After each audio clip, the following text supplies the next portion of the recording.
E aí, pessoal, tudo bem? Começando mais um podcast, um novo podcast da Juventude do Novo. Hoje a gente tem um prazer de receber nossa candidata a deputada federal, Adriana Aguiar. Muito obrigado, Adriana, pela Obrigada pelo presença aqui. convite. Adriana, começando aqui, a gente queria que você contasse a sua trajetória nesse mundo, no meio da defesa da inclusão, pessoas com deficiência. Como é que começou sua trajetória? Contar também outros projetos que você já se envolveu. Como é que começou tudo isso? Bom, eu aprendi Libras com meu avô. Eu tinha 5 anos de idade, eu tive que ir para a roça, porque a minha mãe teve uma gravidez de alto risco. Então, como ela ia muito para o hospital, eu fui para a roça para ficar com meus avós. Chegando lá, eu descobri que meu avô era surdo. Então, tive a grata surpresa, né, e pude aprender com ele a Libras. Era uma Libras mais raiz, né, não como ela é toda estruturada hoje. E fiquei durante um tempo lá, uns 2 anos, e depois retornei para BH. E ele veio a falecer logo depois que eu vim embora. Isso ficou meio esquecido, né, guardado em algumas gavetinha aqui na minha mente, e aos 16 anos eu reencontrei a comunidade surda, que eu fui visitar, uma igreja e tinha lá uma intérprete e um surdo. E aí eu olhei e falei assim: "Olha, que interessante", né, eu já namorava com o Frank, que é o meu marido hoje, e falei com ele: "Olha, eu tô entendendo tudo que ela tá falando". Ele falou assim: "Mas como assim?" Eu falei assim: "Não sei, mas eu tô entendendo tudo que ela tá falando". Aí quando terminou o culto eu fui lá na frente conversar com ela e com ele, assim, foi muito bom reencontrar, e aí recomeçou toda a minha história, né. E aí a gente teve a oportunidade de fundar o Ministério Efatá, que funciona até hoje, né, nós fundamos em 1992. Aí criamos, o Coral Teatro e Dança de Surdos, foi o primeiro aqui de Minas Gerais. Depois os surdos quiseram, né, estudar teologia, então eu fui intérprete voluntária para que eles formassem, né, então formaram-se os 5 primeiros pastores surdos de Minas Gerais. Na época que eu lembro só tinha um pastor, surdo no Rio de Janeiro. E aí formaram-se esses que hoje continuam, são pastores, né, continuam sendo meus amigos até hoje.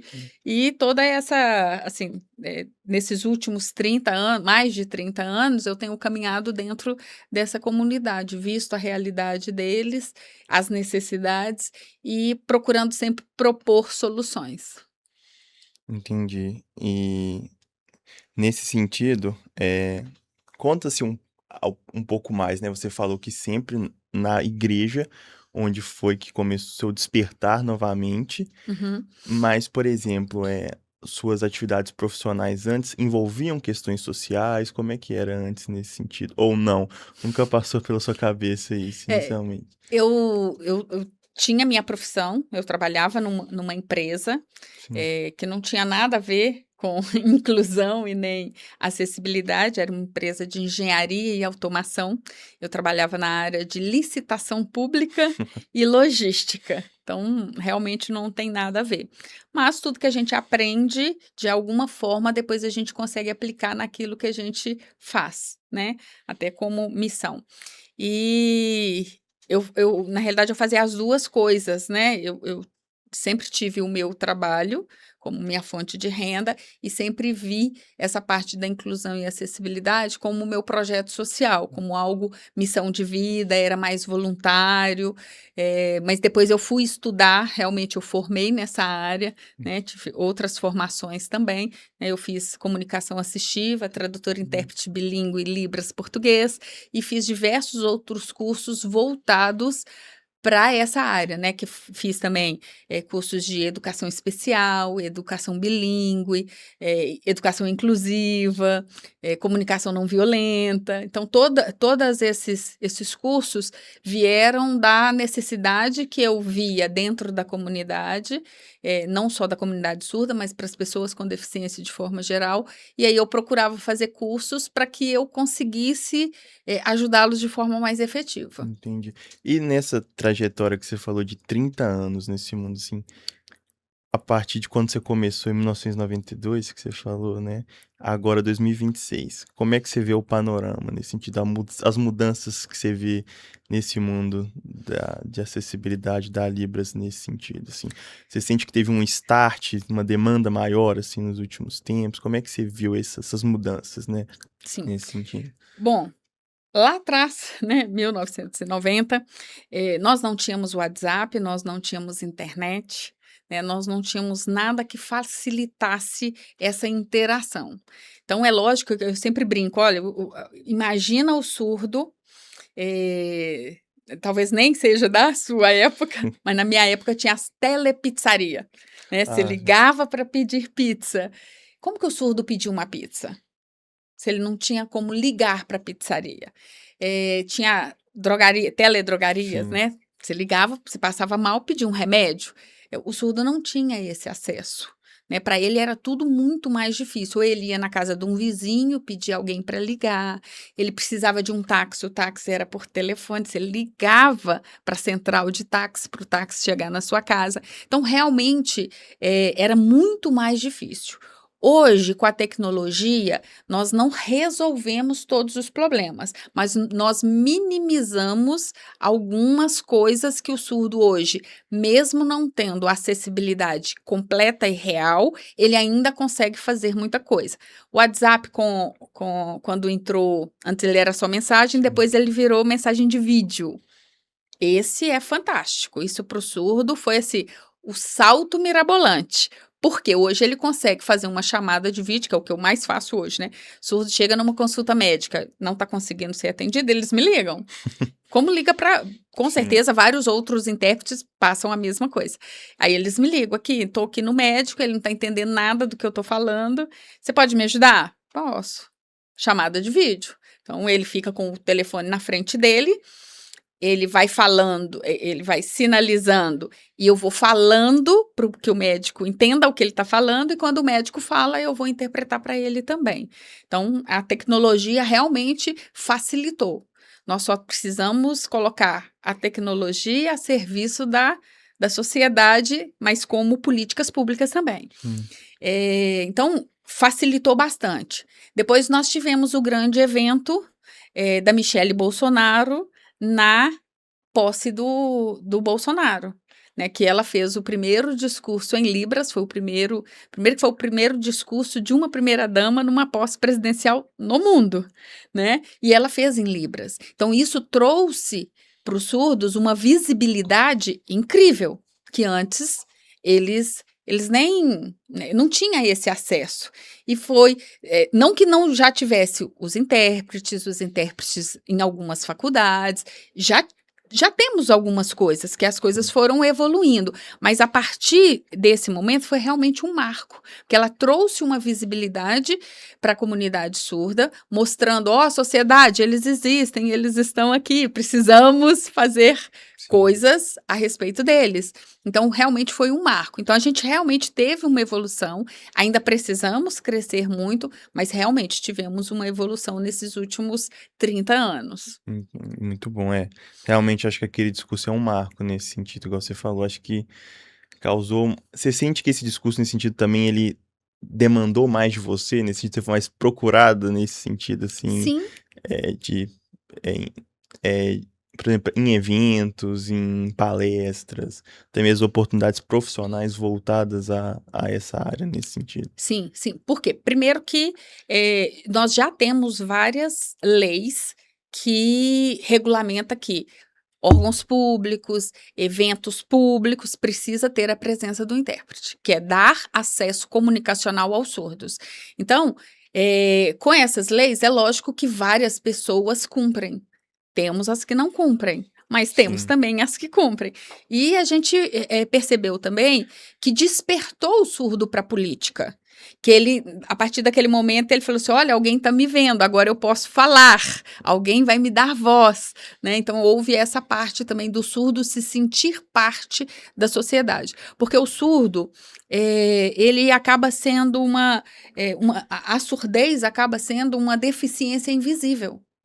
Você vê o cadeirante, você vê o paraplégico, você vê o amputado, você vê o com síndrome de Down, você vê o cego. Então, assim, você vê as pessoas com deficiência porque ela tem um biotipo ou um estereótipo específico, mas o surdo não tem, pode ser qualquer pessoa. Então, por isso que a gente fala que a surdez é uma deficiência invisível. E se você não os vê, pouquíssimas pessoas vão trazer políticas públicas para um público invisível. Sim. E nessa questão que você falou, não só do surdo, mas no sentido da formação do intérprete. Hoje você também acha que teve uma evolução nesse sentido? Você acha que precisa melhorar também? Como é que você vê hoje? Quando você começou há 30 anos atrás e hoje alguém que tem interesse em ser um intérprete, você acha que hoje, assim, a pessoa tem mais, igual a gente está falando, você acha que também tem mais interesse, mais recursos? Como é que você vê hoje uma pessoa que já está nessa trajetória há tanto tempo nesse sentido? Sim, eu vejo que nós temos mais oportunidades, abriram-se mais vagas e cursos, né? Normalmente, um dos cursos é o Letras Libras, né? Que ele é o que profissionaliza, né? E depois a gente vai ter o curso específico do intérprete, mas primeiro ele vai se formar em Letras Libras. Então, a gente tem muitas vagas em muitas universidades, faculdades, tanto públicas quanto privadas. Então, houve mais essa oferta do curso. Eu acho que as pessoas também começaram de um tempo para cá, tá? Começaram a ver que é sim uma oportunidade profissional, né? Porque já que está crescendo a demanda, vai precisar do profissional. Então, acho que as pessoas estão vendo isso como uma oportunidade também. Porque a gente também não pode ver que isso só é voluntário, que isso é missionário. Não, é uma profissão que deve ser reconhecida tanto quanto qualquer outra.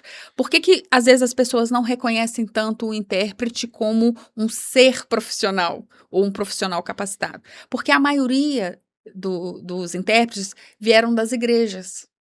A igreja, querendo ou não, né, ela é o lugar que mais faz inclusão de qualquer tipo, tanto de deficiência quanto de pessoas, de minorias. Você vê que as igrejas normalmente fazem os seus trabalhos sociais Hum. com pessoas em situação de rua, pessoas que usam drogas ou substâncias ilícitas. Então, a igreja sempre abraçou essa parte social, né? Mas nós percebemos que não pode ser só a igreja fazer isso, né?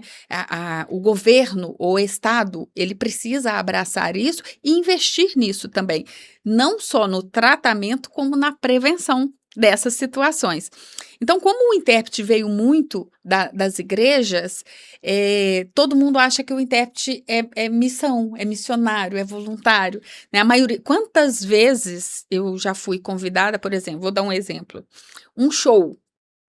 Se esse show está sendo produzido com a Lei Rouanet, é obrigatório, porque ele tem que cumprir as regras de acessibilidade, que tenha um intérprete. Ok? Porque ele tem que cumprir Sim. lá todas as regras. Já aconteceu de num show a pessoa me liga, olha, eu vou precisar de um intérprete. Beleza, que dia? Tal dia. Você pode vir voluntária? Eu falei assim, mas você não recebeu dinheiro para fazer o show? Não que eu não queira abençoar o surdo, né? Às vezes eu já fui gratuita porque algum amigo meu surdo queria participar de um evento e o evento não ia proporcionar acessibilidade. Eu fui como voluntária por causa do meu amigo. É uma coisa. Mas assim, um show, por exemplo, um evento que todos os profissionais que estão ali para a realização daquele evento são pagos, porque o intérprete não. Sim. Não faz sentido, porque ele estudou e se capacitou quanto qualquer outro profissional.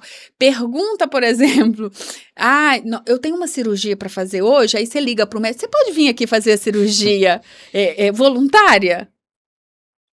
Não funciona, mas por que funciona com o intérprete? Por causa dessa cultura de que o intérprete veio da igreja, é missão, ele é voluntário. Então, a gente ainda tem, e é algo que a gente precisa trabalhar e quebrar, para que a sociedade veja que ele, o intérprete, é um profissional como outro qualquer e precisa ser pago, porque ele estudou para aquilo, né? Precisa valorizar o intérprete.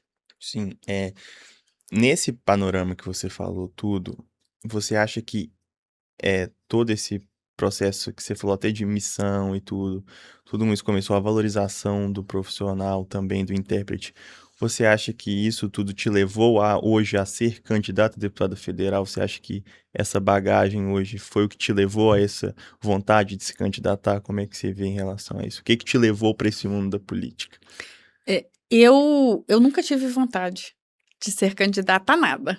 Hum, Né, já tem cerca de 8 anos que eu estou mais ou menos no meio político, e eu cheguei aqui porque eu vi as necessidades e as demandas da igreja, porque quando a gente está na igreja, você interpreta, você tem um ministério, o surdo começa a se sentir parte daquilo ali. E como ele tem um intérprete ali que está sempre apoiando, que está sempre do lado dele, ele começa a trazer as demandas que não são da igreja, no sentido que está interpretando louvor, né, sim. a pregação, e aí tem os cursos dentro da igreja, que normalmente a gente faz, normal, mas tem as demandas, amanhã eu vou ter uma entrevista de emprego, você pode ir comigo? E aí acabava a gente indo mesmo, e a gente começou a perceber que essa demanda é gigantesca. E eu sempre pensava, e o surdo que não está na igreja? Qual suporte ele está tendo? Não está tendo. Né? Então foi onde eu comecei a pensar, olha, não pode ser só a igreja responsável por isso. Nós precisamos realmente ter políticas públicas que realmente garantam a acessibilidade não só para o surdo, para as outras pessoas com deficiência de forma geral. E aí eu comecei a pesquisar sobre política, comecei a me envolver, participar de reuniões políticas, reuniões, né, partidárias, movimentos políticos, manifestações. Comecei a me envolver porque eu imaginei, se eu me aproximar das pessoas, né, que são os políticos, os vereadores, os deputados, né, senadores, prefeitos, governadores, eu posso ter a oportunidade de apresentar o meu projeto para eles, para que esse projeto depois vire um projeto de lei, vire uma lei, vire algo que vai beneficiar a muitos. Porque, enquanto cidadão, às vezes a gente não acha que vai conseguir esse acesso. Então foi por isso que eu comecei a permear esse meio político. E aí, no final dele, eu fui convidada, né? Então, resisti, não queria, relutei, eu não queria. Eu achava assim, via política assim, ai, só briga, o povo fica brigando demais, vou nem me envolver nesse meio. E aí eu fui conversar com a minha família, né? Meu marido, minhas filhas, meus pastores, e eles começaram a falar assim: olha, mas você já briga por isso? Eu falei, gente, eu não brigo. Não, você briga assim, você briga. Por surdo, para pessoa com deficiência, você briga. Você só vai continuar brigando. E foi uma das palavras que o presidente, né, do partido virou para mim e falou assim: Adriana, você só vai continuar fazendo a mesma coisa. Você só vai ter a oportunidade de ter um cargo que te abre portas e também verbas para poder realizar os projetos. E aí eu comecei a pensar, bom, então isso realmente vai trazer muito benefício para os surdos, para as pessoas com deficiência, para as famílias das pessoas com deficiência. Então, por que não? Né? E aproveitar toda essa experiência e colocar isso a favor dessas pessoas. Não, muito legal. Então você acha que no final você foi abraçada por essa comunidade para chegar agora a ser candidato nesse sentido, né? Foi Sim. quase que, como você falou, uma questão missionária novamente nesse sentido que, não, vamos dar um próximo passo agora, que é a candidatura. E muito legal em relação a isso, assim.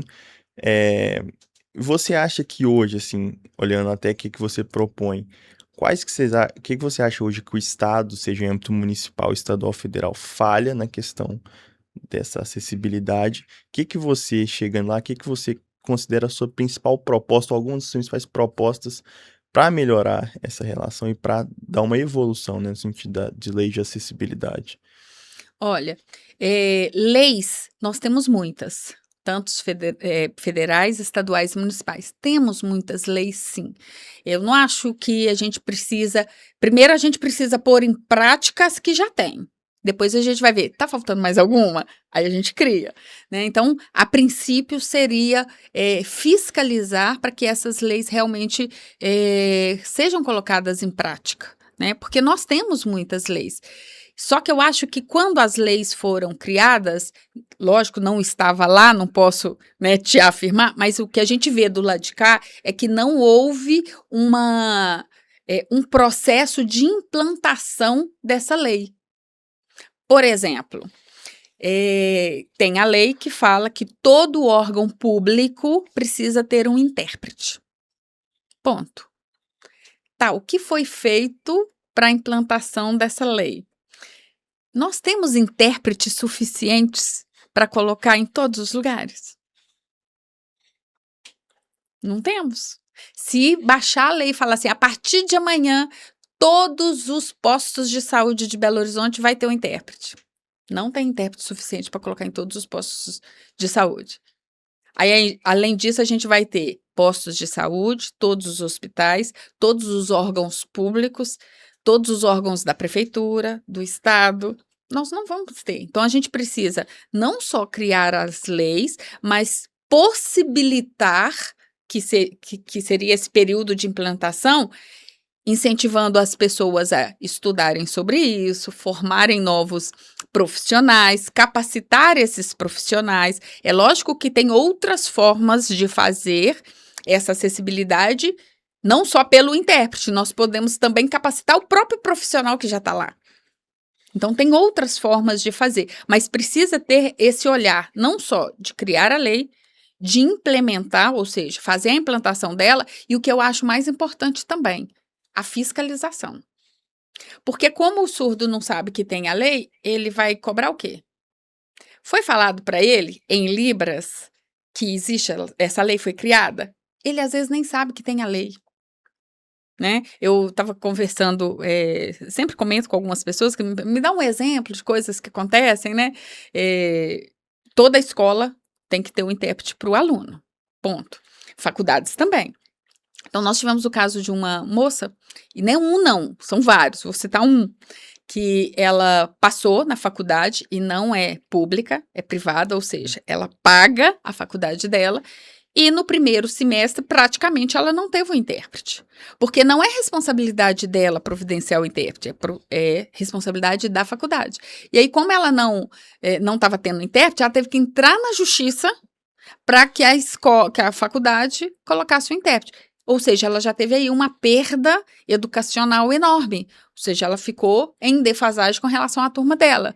Não por causa dela, déficit cognitivo ou intelectual, mas por falta de comunicação. Beleza. Aí, com muito custo, colocou, aí quando era no outro semestre, tem aquela confusão toda, aí o intérprete chega quase no meio do semestre. No frigir dos ovos, ela conseguiu se formar assim, conseguiu chegar até o ponto de fazer o TCC. No dia da apresentação do TCC dela, a faculdade falou que ela não ia apresentar o TCC porque ela entrou na justiça contra a universidade, a faculdade. Meu Deus. Como que ela forma sem ela ter apresentado o TCC? Então, é um direito que a pessoa tem e ela tem que ficar brigando pelo direito. Então, não deveria ser assim. E as empresas, as faculdades, os órgãos competentes deveriam simplesmente cumprir a lei e não fazer com que a pessoa ainda brigue pelo direito que ela já tem. É direito adquirido, é simplesmente oferecer. Então, eu acho que o nosso papel agora vai ser esse. O que não está funcionando? Está descumprindo a lei por quê? E aí a gente trabalhar nessas primeira frente e depois ir criando as coisas que forem necessárias de acordo com a demanda. Entendi. E aí você até tocou num ponto, né, que muitos locais não oferecem os intérpretes e tudo, e a gente até falou na questão da formação desses intérpretes. Nesse sentido, assim, você como candidata e você também pensa, então, numa valorização da carreira de intérprete nesse Sim. sentido, né? Propor ali mudanças no sentido trabalhistas para que essa carreira seja uma carreira de interesse, como alguém quer ser advogado, como alguém quer ser engenheiro, que a pessoa também tem Queira interesse ser. em intérprete nesse sentido, né? Então você também sente que falta valorização da própria carreira em relação a isso e que, como você falou também, que eu achei interessante, que pessoas que, por exemplo, trabalhem num posto de saúde, seja um enfermeiro ou médico, mas que essa pessoa também tenha a capacitação para poder atender uma pessoa, né, nesse sentido. E você acha que isso falta hoje, né? Sim, uma das coisas que a gente poderia resolver isso. Lógico que nem tudo se faz de um dia para o outro. Vão ser coisas que vão ser a longo prazo. Por exemplo, os cursos, vamos pegar a medicina, por exemplo, em que a gente tem muitos problemas do surdo com a medicina pela falta da comunicação, né? A gente já teve surdo que morreu porque ele estava tentando comunicar o que ele estava sentindo, o médico não entendeu, demorou-se muito e ele veio a óbito. Acontece? Acontece. Um caso só? Não, muitos. Só não é veiculado, né? A gente não tem essa informação. Vai ficar sabendo quem são as pessoas ali em volta daquela pessoa e abafa-se o caso, né? Então, uma solução seria tirar a Libras, que hoje é matéria optativa, e ela passa a ser obrigatória, a fazer parte da grade curricular. E eu acho que ela deveria ser, acredito que ela deveria ser parte da grade curricular desde o infantil. Porque aí nós vamos ter adultos futuramente que saibam pelo menos o mínimo, para que o surdo tenha oportunidade de chegar numa farmácia e conseguir pedir o remédio que ele quer, ou explicar o que ele está precisando, dele chegar num lugar e comprar as coisas, não simplesmente aleatório, né? Vou dar um exemplo. Surdo, por exemplo, reclama muito, que às vezes ele chega num restaurante, não consegue pedir, ele sempre traz o prato errado para ele é obrigado a comer o que vem. Não pode, não deveria ser assim, né? A gente teria que ter outras opções para que o surdo fosse bem atendido. Porque o surdo, você concorda que ele vivencia todas as esferas da nossa sociedade? Ele vai ao supermercado, ao salão, ao açougue, à Ele tem uma vida igreja. normal, como todo Normal, mundo. ele não tem nada que o impeça, Sim. né? Só que ele não tem o acesso. Tem coisas que a gente acha assim, até vou comentar, ridícula, mas acontece. Surdo pode ir no barzinho, concorda? Claro. Ele vai ao barzinho, ele pode fazer ali a confraternização com os amigos e tal. Aí no final vem a conta dele lá cobrando couvert artístico. Ele não escutou nada. Por que ele tem que pagar? E para ele brigar para tirar aquilo da nota dele? É uma luta, porque aí por fim ele desiste, porque ele está tentando explicar. Eu não ouvi nada, eu sou surdo, tira isso aqui. E ele tem que brigar por algo que deveria ser, no mínimo, de empatia do estabelecimento. Ó, aquela mesa ali só tem. Todo mundo viu que ele estava gesticulando, concorda? Sim. Porque eles vão gesticular, vão fazer os barulhos normais deles. E aí, o mínimo que o garçom tinha que ter feito não, gente, na hora que for fechar aquela mesa ali, não cobra o couvert artístico, não, que eles são surdos. Ele não tem que brigar por isso, mesmo porque vai ser uma dificuldade, porque ninguém ali sabe a língua, não está entendendo o que ele está. Por fim, eles pagam. Por pagar, né? Não, para Porque... diminuir o estresse, vamos dizer assim. E isso é uma das coisas, sabe, assim, que... E acontece muito essas coisas. Sim, e até você tocou, né, nessa questão, a gente está falando, que hoje também muitos profissionais surdos ou com deficiência são contratados pelas empresas, principalmente, para cumprir uma questão de cota que precisa. Como é que você vê isso? Você acha que isso é uma questão problemática? Como é que você vê também a questão de, como você está falando na escola, na faculdade, como é que você vê a questão da formação dessas pessoas para que elas entrem no mercado de trabalho sem necessariamente cumprir uma cota especificamente? Como é que você vê isso? Hoje, antigamente também e hoje também, você acha que houve uma evolução nesse sentido? Como é que você pretende, talvez, tendo um cargo, rever essa questão nesse sentido? Como é que você enxerga isso? Olha, a cota, eu acho que todo direito adquirido precisa permanecer. A cota, ela não beneficia o surdo. Por quê? Porque parte de um princípio cultural.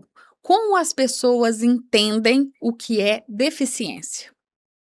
Culturalmente, as pessoas entendem que deficiência é a falta de alguma coisa. Então, o deficiente falta alguma coisa. Ou ele falta um membro, ou ele tem uma falta. O surdo não está faltando nada visível. Então, a pessoa já não entende que ele é um deficiente. Ele tem que provar que ele é deficiente. Essa é a primeira coisa. Então, a cota não beneficia o surdo nesse sentido. Deveria, né? Mas tem um outro detalhe também que é falta de informação e que as empresas precisam passar por uma reeducação. Primeiro do RH, porque aí nós temos que ter profissionais capacitados no RH, ou pelo menos que se contrate um intérprete para aquele momento, para que o surdo tenha acesso à entrevista de emprego. E ainda tem um outro problema que muitas vezes o empresário ou o empreendedor que está oferecendo a vaga, ele pensa, se eu contratar um surdo, eu vou ter que contratar um intérprete, eu vou ter 2 custos. O que não é necessariamente uma verdade, porque nós vamos ter muitos surdos que são oralizados, que eles poderiam sim fazer essa interação, porque eles leem lábios com muita facilidade.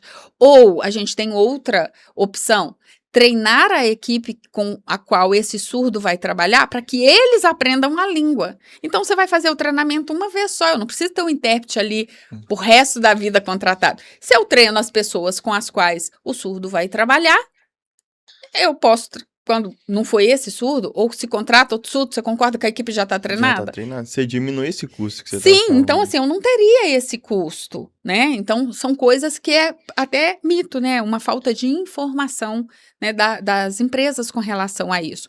E sim, nós vamos ter muitos profissionais que estão no mercado, pessoas com deficiência formadas, mas que elas não têm acesso às empresas, né?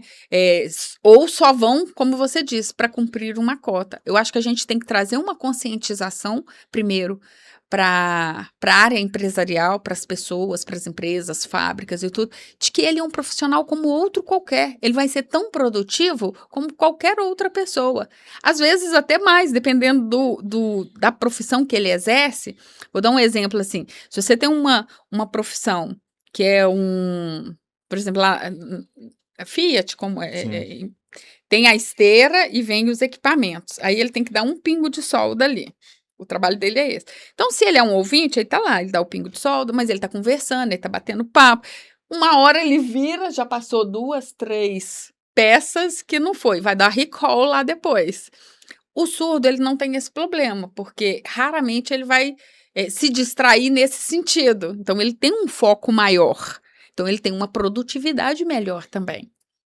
Então, a gente precisa repensar essas coisas, trazer isso como conhecimento para a sociedade, para a gente ter também uma melhor absorção das pessoas com deficiência nos diversos cargos, e não só naqueles cargos mais inferiores, né? Porque a gente sabe que, infelizmente, eles dão subempregos para as pessoas com deficiência, não olham a capacidade dela, só olha a deficiência.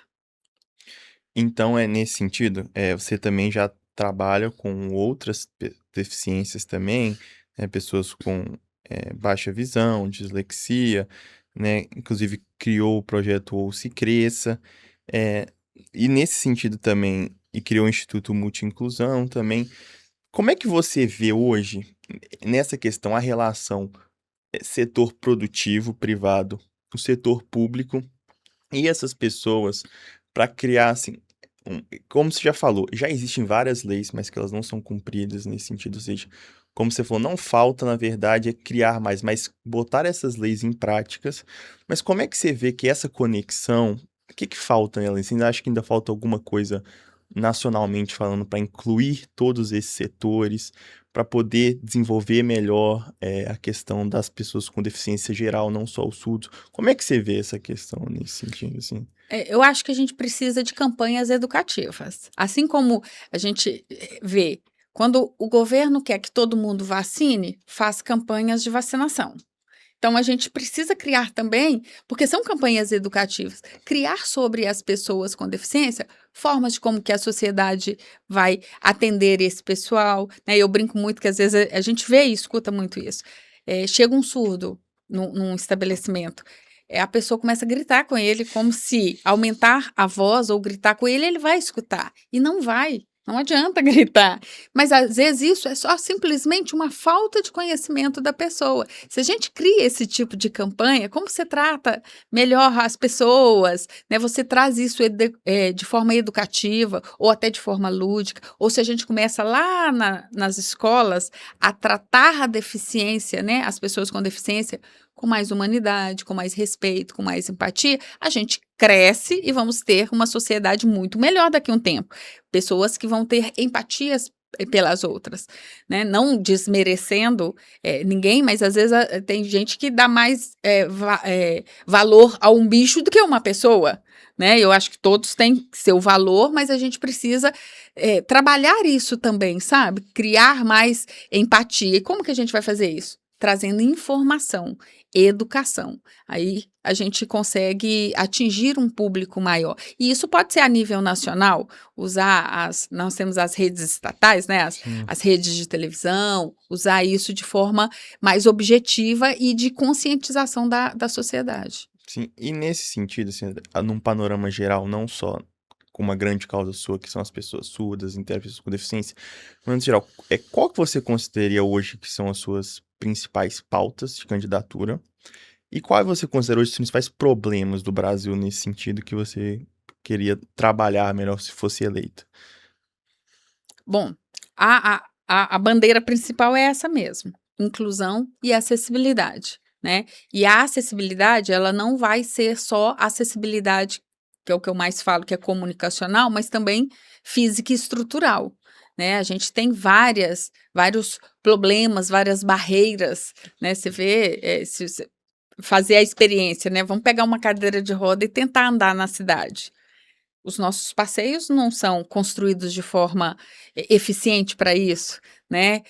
Nós vamos ter, você vê que as pessoas vão tendo sempre barreiras e barreiras. Isso vale para as pessoas amputadas, as pessoas em cadeira de rodas, né? E aí a comunicacional, que seria a acessibilidade comunicacional, que os lugares realmente dê mais acesso às pessoas tratando com empatia. Eu falo que eu não espero que todo mundo vai ser intérprete. Eu espero apenas que as pessoas aprendam o mínimo para se comunicar, né? E se a gente tem, por exemplo, a Libras como matéria na grade curricular desde a infância, futuramente nós vamos ter pessoas que vão trabalhar nos diversos lugares e que vão ter esse mínimo de conscientização e de entendimento da língua para poder tratá-los. E quando eu falo de acessibilidade, né, normalmente as pessoas acham que a acessibilidade é só para a pessoa com deficiência, mas ela envolve a família da pessoa com deficiência, porque normalmente a carga maior também são para as famílias, né, para as mães atípicas, as neurodivergentes, né, todas essas pessoas, essas famílias, elas precisam ter um apoio político no sentido de ter políticas públicas para elas, né? A gente vê o quanto, já tivemos casos, né, de mães que mataram seus filhos e suicidaram. Por que ela fez isso? Com certeza ela não teve nenhuma rede de apoio, nenhum apoio psicológico ou financeiro, né? E aí, eu acho que as políticas públicas é isso, você vê quais são as demandas, quais são as necessidades e propor soluções para elas. Só que quando você está nesse meio, você sempre vai ter uma visão mais direcionada para aquilo. Ainda que, né, como deputada, você vai votar só esses projetos? Não. Posso estar numa bancada que está votando sobre a educação, eu vou dar a minha opinião sobre aquilo, né? Então, eu não vou trabalhar só com a acessibilidade. É lógico que os projetos que vão sair a partir de mim sempre vão ser focados naquele público pelo qual eu estou trabalhando por eles, né? O que eu me propus a trabalhar por eles. Mas é lógico que lá vai passar tantos outros projetos de diversas outras frentes, nichos diferentes, e que eu vou participar também. Entendi, muito bom. E para finalizar aqui, Adriano, eu gostaria primeiro que você deixasse uma mensagem, principalmente para os jovens, né, que é a juventude novo, que por que eles deveriam entrar para a política, lutar por uma causa, igual você luta por uma causa, por que você considera isso válido? E também deixar uma mensagem para a comunidade dos surdos, de deficientes que te apoiam nessa jornada sua de deputada federal. Se puder deixar tanto para os jovens e para os jovens com deficiência também surdos, para eles também acreditarem nos seus sonhos, irem atrás das suas conquistas, né? E é isso. Eu acredito o seguinte, que todas as pessoas, elas precisam ter um propósito de vida. Então, Descubra você é jovem, já descubra qual é o seu propósito e vai trabalhar por ele. Se é na política, engaje. Quanto mais cedo, melhor. Eu estou chegando agora. Mas, é lógico que eu trago uma bagagem comigo, mas eu não tinha esse despertar para a política como eu tenho hoje. Então, se você tem essa possibilidade, estude, invista em você, em conhecimento, em desenvolvimento, para você trazer essas oportunidades. E para a comunidade surda, vou precisar fazer em Libras. Vou arredar aqui só um pouquinho, ficou muito longe. Dá para ouvir? Então vamos lá. Então, para você que é da comunidade surda, né? Hoje eu expliquei e com certeza a gente vai fazer a interpretação de toda essa entrevista do podcast, mas vocês já conhecem a minha história, já sabem que eu tenho trabalhado há mais de 30 anos dentro da comunidade surda, apoiando não só os surdos, mas as famílias dos surdos também. E eu estou me colocando à disposição para continuar lutando pelo que eu já faço e ter a oportunidade de fazer mais. Porque a gente vai ter uma visibilidade que ainda não tinha, e agora a comunidade surda tem representante, que também nunca teve. E eu quero que vocês, surdos, sejam protagonistas das suas próprias vidas. Então, que você tenha a oportunidade de estudar, futuramente também ser político, vereador, deputado. Nós precisamos ter, né, surdos em todas as esferas, sendo protagonistas e desenvolvendo todo o seu potencial. Adriana, muito obrigado. Sucesso nessa caminhada, nesse ciclo eleitoral que começa. Que você seja realizada, feliz e consiga alcançar o sucesso de ser eleita. Parabéns pelo seu trabalho. Encerrando mais um novo cast, podcast da Juventude do Novo. Agradecer a presença a que sempre assiste a gente do ex-governador e futuro presidente Romeu Zema. É isso, gente. Muito obrigado. Até o próximo episódio.